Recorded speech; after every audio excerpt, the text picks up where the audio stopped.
کائنات کے خالق، کائنات کے مالک، کائنات کے رازق رب نے اپنی عظمت والی کتاب میں فرمایا، او میرے بندو، کل نفس ذائقۃ الموت، او زندگی میں ہر طرح کے مزے چکھنے والوں، ہر طرح کے مزے چکھنے والوں، تمہیں زندگی میں بہت سارے میٹھے، بہت سارے کھٹے، بہت سارے کڑوے، بہت سارے ترش مزے تم نے چکھے ہوں گے، لیکن ایک نہ ایک دن تم میں سے ہر ایک نے موت کا مزہ بھی چکھنا ہے۔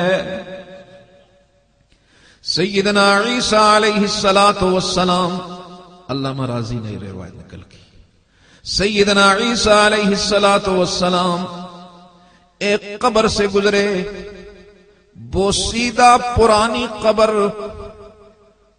ہڈیاں ٹوٹی ہوئی، بکھری ہوئی۔ جناب عیسیٰ علیہ السلام نے رب العالمین کی بارگاہ میں درخواست کی، رب العالمین میں صاحب قبر سے بات کرنا چاہتا ہوں۔ رب العالمین نے فرمایا، عیسیٰ میں نے تجھے معجزہ دیا، تو کہنا کن بِإِذْنِ اللہ، کن بِإِذْنِ اللہ، یہ کھڑا ہو جائے گا، یہ زندہ ہو جائے گا۔ سیدنا عیسیٰ علیہ السلام نے کہا، قم بِإِذْنِ اللہ۔ قبر میں حرکت شروع ہو گئی، ذرے ملنے لگے، ہڈیاں بننے لگیں، گوشت چڑھنے لگا، اور تھوڑی دیر کے بعد ایک لحیم شہیم بندہ بیٹھا ہوا ہے اور پوچھ رہا ہے، کیا قیامت بپا ہو گئی؟ کون ہیں آپ؟ بتایا، میں اللہ کا پیغمبر۔ جب سوال جواب ہوئے، وہ کپ کپا رہا ہے، وہ لرز رہا ہے، کہنے لگا، لگتا ہے مجھے مرے ہوئے، مجھے انتقال کیے ہوئے 3000 سال ہو گئے۔ پوچھا، کانپ کیوں رہے ہو، کپ کپا رہے ہو؟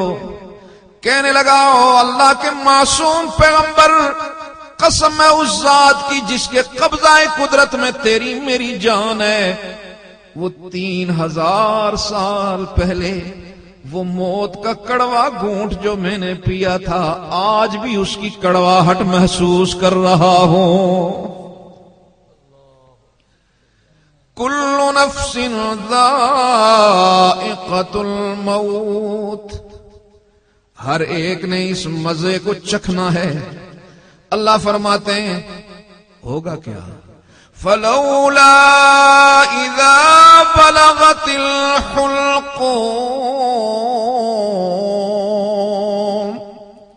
وانتم حينئذ تنظرون۔ تو اپنی زندگی میں لگا ہوا، تو اپنی دوڑ میں لگا ہوا، تو اپنی مستیوں میں لگا ہوگا، اچانک ایک دن میرا نمائندہ تیرے پاس پہنچ جائے گا۔ امام الانبیاء اپنے ایک جان نثار کی تیمارداری کے لیے پہنچے، اور جب رحمت دو عالم صلی اللہ علیہ وسلم اپنے اس جان نثار کے چھوٹے سے حجرے میں پہنچے تو دیکھا جناب اسرائیل پہلے کھڑے ہیں۔ امام الانبیاء کو سلام کیا، رحمتوں والے نبی نے پوچھا، اسرائیل کیا اس کا وقت پورا ہو چکا ہے؟ فرمایا، ہاں میں اس کی روح قبض کرنے کے لیے آیا۔ رحمتوں والے نبی نے فرمایا، یہ میرا امتی ہے، یہ میرا جان نثار ہے، میرا وفادار ہے، نرمی والا معاملہ کرنا، سختی والا معاملہ نہ کرنا۔ جناب جبریل امین کہنے لگے، اللہ کے محبوب، آپ کی نسبتوں کی وجہ سے، آپ کی نسبتوں کی وجہ سے رب العالمین نے مجھے حکم دیا میرے محبوب کی امت کے ساتھ نرمی والا معاملہ کر، سختی والا معاملہ نہ کرنا۔ اللہ کے محبوب، میں جب تیرے دین کے دشمنوں کی روح قبض کرتا ہوں تو پنجہ گاڑ کے روح قبض کرتا ہوں، اور جب آپ کے امتیوں کی روح قبض کرتا ہوں پنجہ نہیں گاڑتا، ان کے دل پہ صرف انگلی رکھتا ہوں، روح چلی آتی ہے۔ اللہ۔ اور پھر جناب اسرائیل کہنے لگے قسم اس ذات کی جس کے قبضہ قدرت میں میری جان ہے، اللہ نے ساری زمین کو میرے لیے مسخر کر دیا، مجھے ساری زمین سارے بندے اس طرح نظر آ رہے ہیں کہ جس طرح ہتھیلی میں کوئی چیز ہو، اور فرمایا کہ میں ہر بندے کو دن میں 5 مرتبہ دیکھتا ہوں کہ تیری میری ملاقات ہونے والی ہے۔ فرمایا فلولا اذا بلغت الحلقوم، تو زندگی کی دوڑ میں لگا رہے گا، ایک دن میرا نمائندہ تیرے پاس آ جائے گا، سب سے پہلے میرا حکم وڈرا ہوگا، تیرے پاؤں سے جان نکلنے لگے گی، جن پاؤں پہ تو دوڑا کرتا تھا، جن پاؤں پہ تو ناچا کرتا تھا، جن پاؤں پہ تو تھرکا کرتا تھا، جن پاؤں پہ تو معصیت کے سفر کیا کرتا تھا، اللہ فرماتے ہیں وہاں سے روح قبض ہونے لگے گی، آرڈر وڈرا ہونے لگے گا۔ اب روح قبض ہو رہی ہے، آہستہ آہستہ نکل رہی ہے۔ رب العالمین فرماتے ہیں یا ایھا الانسان ما غرک بربک الکریم الذی خلقک فسواک فعدلک فی ای صورت ما شاء رکبک۔ او میرے بندے ذرا دیکھ تو صحیح، میں نے تجھے بنایا کیسے، میں نے تجھے بنایا کہاں پہ؟ دنیا میں جب کوئی آرکیٹیکٹ ڈیزائن کرتا ہے ٹھوس چیز پہ کرتا ہے، روشنیوں میں کرتا ہے، لیکن میرے بندے جب میں نے تیرا ڈیزائن کیا، میں نے تو ایک نہیں 3 اندھیروں میں تجھے ڈیزائن کیا۔ ماں کے پیٹ کا اندھیرا، رحم کا اندھیرا، اس جلی کا اندھیرا جس میں معصوم پیک ہوتا ہے، ان 3 اندھیروں میں جب میں نے تجھے ڈیزائن کیا، اس کے لیے پھر کیا ہوا؟ ایک قطرہ پانی پہ، ایک قطرہ پانی پہ جب تجھے بنایا تو پھر کس طرح اسے جمایا، اسے لوتھڑا بنایا، پھر اس لوتھڑے سے تیرا سر نکلنے لگا، اس سے تیرے بازو نکلنے لگے۔ اس ایک قطرے سے جب میں تجھے بنانے لگا اندھیرا تھا، ایسا نہیں ہوا ایک بازو چھوٹا دوسرا بازو لمبا، ایسا نہیں ہوا ایک آنکھ موٹی دوسری آنکھ چھوٹی، ایسا نہیں ہوا ایک نتنا بڑا دوسرا نتنا چھوٹا۔ فرمایا نانا ما غرک بربک الکریم الذی خلقک فسواک فعدلک، تجھے پیدا بھی کیا، تجھے برابر عذاب میں اعضاء میں تناسب بھی دیا، تجھے حسن و جمال دیا، میں ان 3 اندھیروں میں تجھے بناتا رہا۔ آنکھ کو چھوٹا بڑا کرنا تو بڑی بات، کانوں کو چھوٹا بڑا کرنا تو بڑی بات، میں ان 3 اندھیروں میں بھی تیری بموں کو بھی سنوارتا رہا، تیری پلکوں کو بھی سنوارتا رہا۔ میں نے ان 3 اندھیروں میں تیری پلکوں کو بیکا نہیں ہونے دیا، تیری بہوں کو ٹیڑھا نہیں ہونے دیا، نانا بلکہ میں نے تیرے معصوم پوروں پہ، تیری معصوم انگلیوں پہ اپنے قدرت کے قلم سے نشان لگانے شروع کر دیے، اور مجھے اپنی کبریائی کی قسم ہے جو ایک پورے پہ میں نے نشان لگایا، قیامت تک ویسا دوسرا پورا میں نے بنایا ہی نہیں۔ میں تجھے بناتا رہا، میں تجھے سنوارتا رہا، میں تجھے سجاتا رہا، اور جب تجھے بھوک لگی تو نے ماں کے پیٹ میں مجھے پکارا، اور ماں کے پیٹ میں مجھے پکارنے والے، تیری ماں کو خبر نہیں میں تیری خوراک کا انتظام تیرے ماں کے پیٹ میں بھی کرنے والا، لیکن جب تو دنیا میں آیا تو مجھے بھول گیا، غیروں کو پکارنے لگا۔ ماں کے پیٹ میں جب تو نے پکارا، ربا مجھے کھانا دے، ربا مجھے کھانا دے، اللہ فرماتے ہیں میں نے تیرے پیٹ میں پائپ لگا دیا، تیرے لیے رزق کا بندوبست کیا، کیونکہ ماں کا خون تیری غذا بننے والا تھا۔ دیکھ تو صحیح نا، میری شفقت کو دیکھ، میری محبت کو دیکھ، میں نے کتنا تیرا خیال رکھا، میں نے وہ خون تیرے منہ میں نہیں جانے دیا، میں نے وہ خون تیرے منہ میں نہیں جانے دیا۔ کیوں؟ اس لیے کہ تو نے اس زبان سے میرا نام لینا تھا، تو نے اس زبان سے میرے محبوب کے تذکرے کرنے تھے، میں نے تیری زبان کو بھی اس عالم میں پاک رکھا۔ فرمایا جب دنیا میں آیا تجھے زبان کوئی نہیں آتی، تجھے کوئی پتہ نہیں میں کہاں پیدا ہوا، اللہ وحدہ لا شریک نے پوری دنیا میں ایک زبان دے دی، ہر بچے کو ایک زبان دے دی، اور وہ زبان ہے رونے والی۔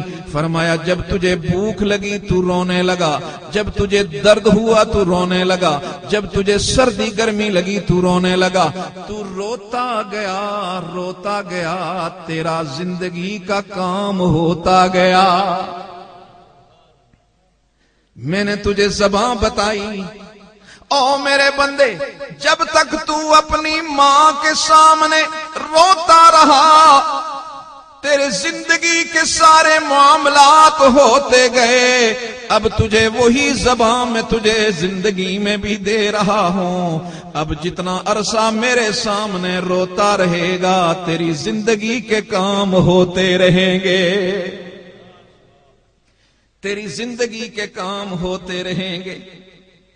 لیکن آج ہماری آنکھ اللہ کے سامنے نہیں روتی، باقی ہر ایک کے سامنے روتی ہے، باقی ہر ایک کے سامنے روتی ہے، اللہ کے سامنے نہیں روتی۔ فرمایا فَلَوْلَا إِذَا بَلَغَتِ الْحُلْقُومَ،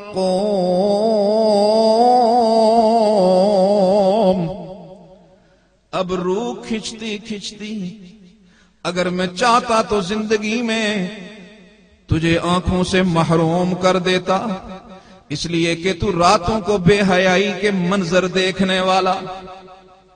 آنکھیں میں نے تجھے دی کہ تو میرا قرآن پڑھے، زبان تجھے میں نے دی تو میرا ذکر کرے، کان میں نے تجھے دیے میرا قرآن سنے، لیکن تیری زبان پہ غیروں کے بےہودہ نغمے جاری ہو گئے، تیری آنکھوں کے سامنے رات بھر بےہودہ پروگرام شروع ہو گئے۔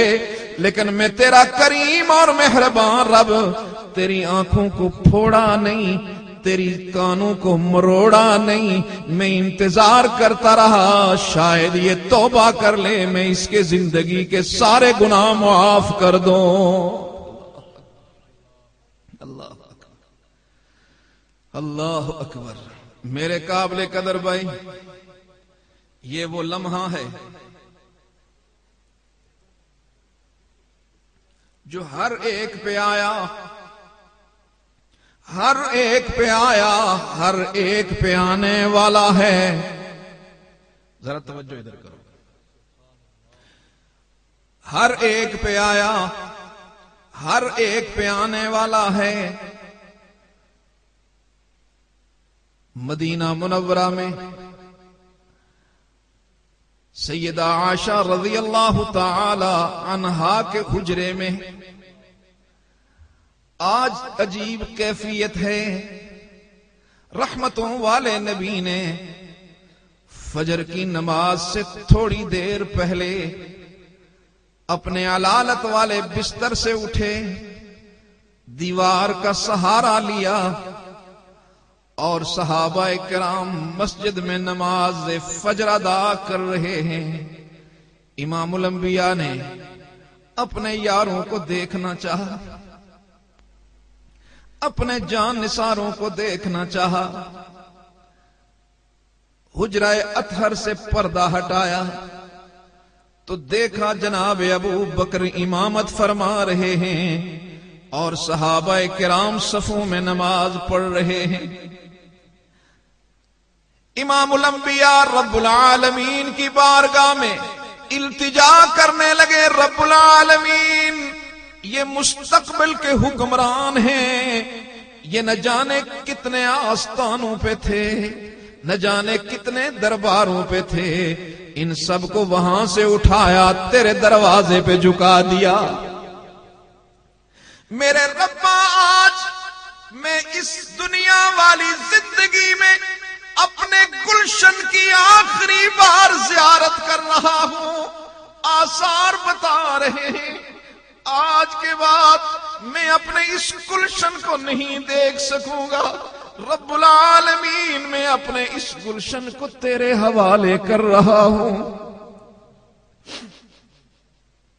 صحابہ کرام فرماتے ہیں جب محسوس ہوا کہ رحمت دو عالم صلی اللہ علیہ وسلم حجرہ اطہر میں کھڑے ہیں، وہ محبتوں میں ڈوب کر نمازیں پڑھنے والے صحابہ کہنے لگے یوں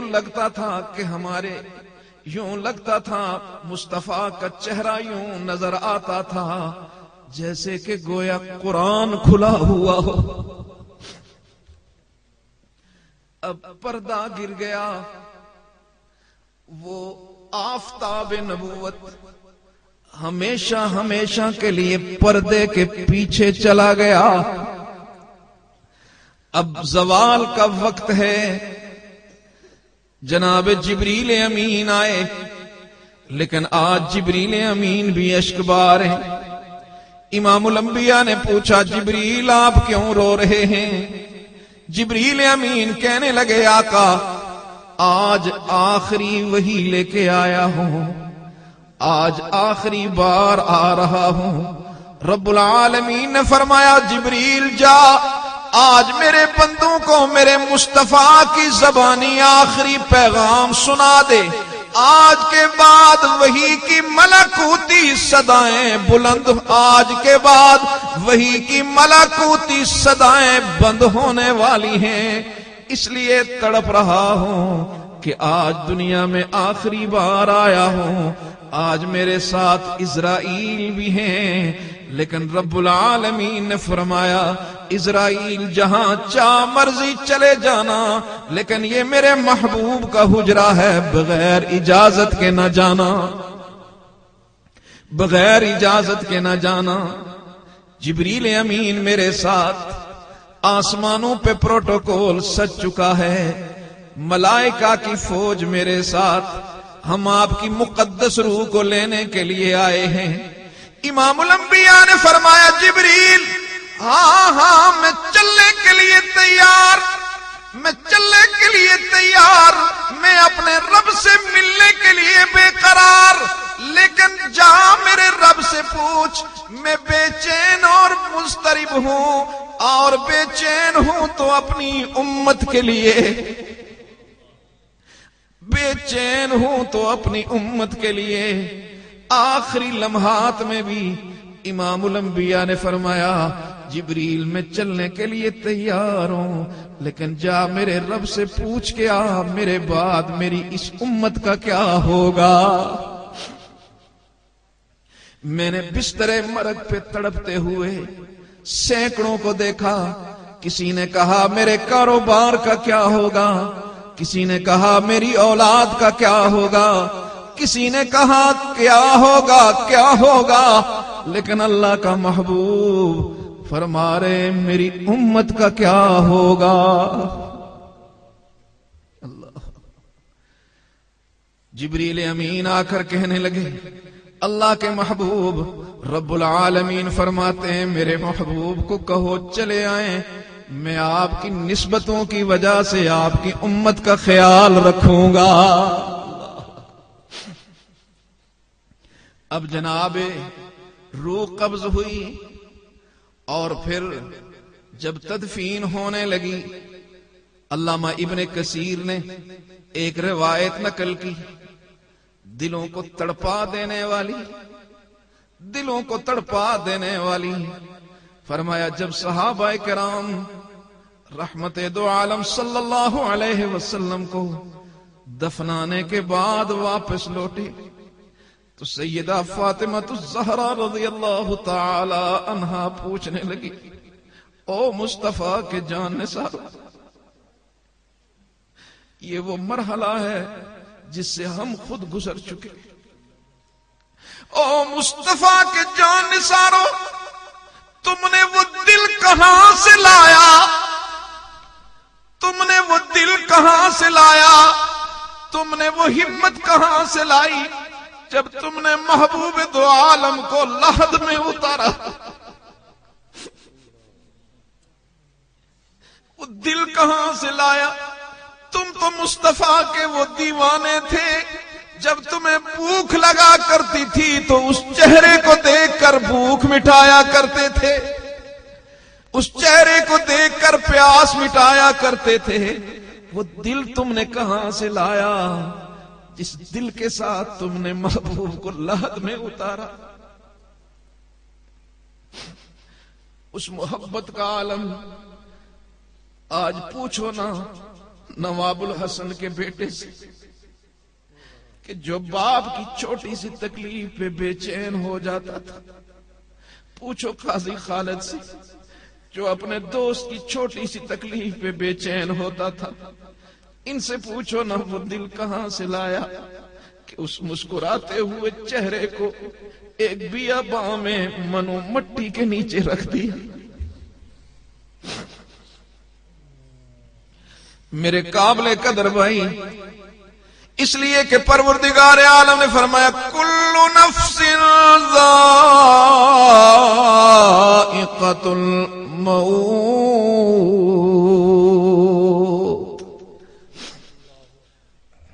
جب رحمت دو عالم صلی اللہ علیہ وسلم کی ذات ببرکات وہ لحد میں اتر گئی تو تیرا میرا باقی رہنا ممکن نہیں، تیرا میرا باقی رہنا ممکن نہیں۔ اب ظاہر ہے اپنی زندگی کا تھوڑا سا محاسبہ کر لے، جانے والے تو سب ہیں، زندگی تو گزاری ابو جہل نے بھی، ابو لہب نے بھی، عتبہ نے بھی، شیبہ نے بھی، لیکن وہی زندگی گزاری ابو بکر نے بھی، عمر نے بھی، عثمان نے بھی، علی نے بھی، حسین ابن علی نے بھی۔ لیکن ایک زندگی پر قیامت تک آنے والے لوگ لعنت برساتے ہیں، اور دوسری زندگی پر صحابہ کی زندگی پر محبوب دو عالم کے پروانوں کی زندگی پر قیامت تک آنے والا انسان بھی سلام عقیدت پیش کرتا ہے۔ اس لیے میرے قابل قدر بھائی فکر دے رہا ہوں کہ عقبہ کے مسافر منزل تیری کدھر ہے، عقبہ کے مسافر منزل تیری کدھر ہے، کیوں کر لگے یہاں دل لمحوں کا یہ سفر ہے۔ جناب نوح علیہ السلام 1000 سال پورا کرنے کے بعد جب دنیا سے تشریف لے جانے لگے، پوچھا حضرت دنیا کا قیام کیسا لگا؟ تو جناب نوح علیہ السلام فرمانے لگے یوں لگا ایک دروازے سے داخل ہوا ہوں دوسرے سے نکل گیا ہوں۔ میرے قابل قدر بھائی ایک فکر دینا چاہتا ہوں، توجہ سے سننا۔ آج کیا تاریخ ہے؟ 5 دسمبر 2010 کوئی پورے مجمع میں، پورے جمٹ میں، پورے اٹک میں ایک بندہ بتا دے جو 5 دسمبر 1910 میں تھا اور آج ہو؟ کوئی آپ کے پتے میں ہے؟ کوئی ایک آدھ کہیں سسک رہا ہو تو نہیں کہہ سکتا، لیکن منظر پہ نہیں۔ اور میں پورے وثوق کے ساتھ کہتا ہوں، پورے یقین کے ساتھ کہتا ہوں، 2000 سے 3000 نہیں، بلکہ جب 2000 سے 2110 ہوگا، 2110 ہوگا، میں پورے یقین کے ساتھ کہتا ہوں ہم میں سے کوئی نہیں ہوگا،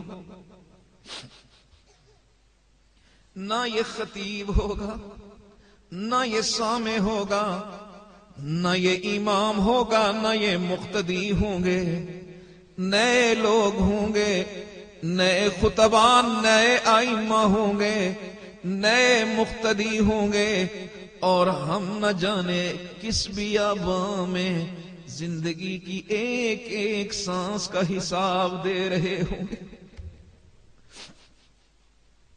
عقبہ کے اے مسافر